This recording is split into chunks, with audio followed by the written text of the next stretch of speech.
ঠিক এমনই একটা দিন যখন সেই হাত ভাঙা বন্ধুটা তার আইডি দিয়ে গেম খেলছিল, তখন তাদের সার্ভার অন্যতম ভয়ানক একটা প্লেয়ার তাকে অ্যাড দেয়, আর সে ভালো মনে তার অ্যাড পেয়ে চলেও যায় তার গ্রুপে এবং তারা অন্য একটা স্কোয়াডের সাথে ভার্সেস করতে দেয়। সেখানে সেই হাত ভাঙা বন্ধুটার পারফরমেন্স ছিল একেবারেই খারাপ, আর যার কারণে অন্য যে ইউটিউবারটা সে তাকে অনেক বেশি অপমান করে আর বলে যে তুমি খেলতেই পারো না, তোমার এতগুলো সাবস্ক্রাইবার হলো কিভাবে, কারণ সে কিন্তু জানতো না যে তার আইডিতে অন্য কেউ খেলতেছে।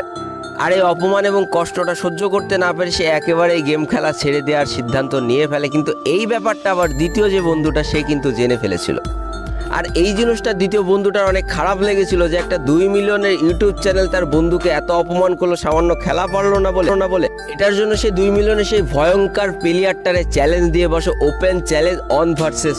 আর ঠিক এই সুযোগটাই কাজে লাগে আমাদের সেই 2 মিলিয়নওয়ালা বড় ইউটিউবারটা। সে একটা শর্ত দিয়ে বসে যে তুমি যদি আমার কাছে অন ভার্সেস অনে হেরে যাও তাহলে মানতে হবে তোমার বন্ধু একটা বট প্লেয়ার বা খারাপ খেলে, আর নাইলে তোমাকে ইউটিউব ছেড়ে দিয়ে চলে যেতে হবে। তুমি কি রাজি?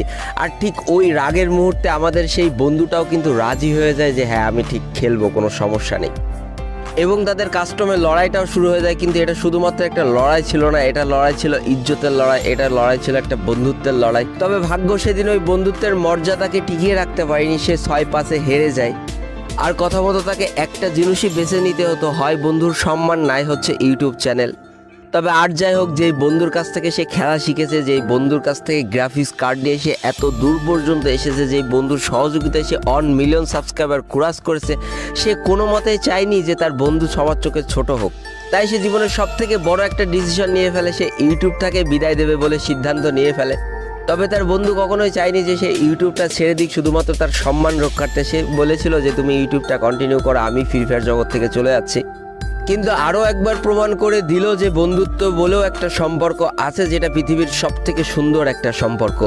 সে নির্দ্বিধায় 1 মিলিয়নের থেকে বড় একটা ইউটিউব চ্যানেল খুব ঠান্ডা মাথায় ছেড়ে দিয়ে চলে যায়। আর হয়তো সে কখনোই হারটাকে মেনে নিতেও পারবে না। সে বন্ধুত্বের সম্পর্কটা সবার উঁচু দেখানোর জন্য সে আর কখনো হয়তো ইউটিউবে ফিরে আসবেও না। যদি তাই আসতো তাহলে আজকে 2 বছর হইলেও একটা ভিডিও হইলেও সে আপলোড করতো। আর তোমরা সকলেই জানো 1 মিলিয়নের বেশি সাবস্ক্রাইবার একটা ইউটিউব চ্যানেল থেকে মিনিমাম কত টাকা কামানো যায়। সবাই বলে না যে টাকাই জীবনের সব, টাকা থাকলে সব হবে, টাকা থাকলে সব সুখ কেনা যাবে। আসলে টাকার উপরেও যে একটা সম্পর্ক আছে সেটা হচ্ছে বন্ধুত্ব, সেটা আজকের গল্পটা থেকে আমরা বুঝতে পারলাম।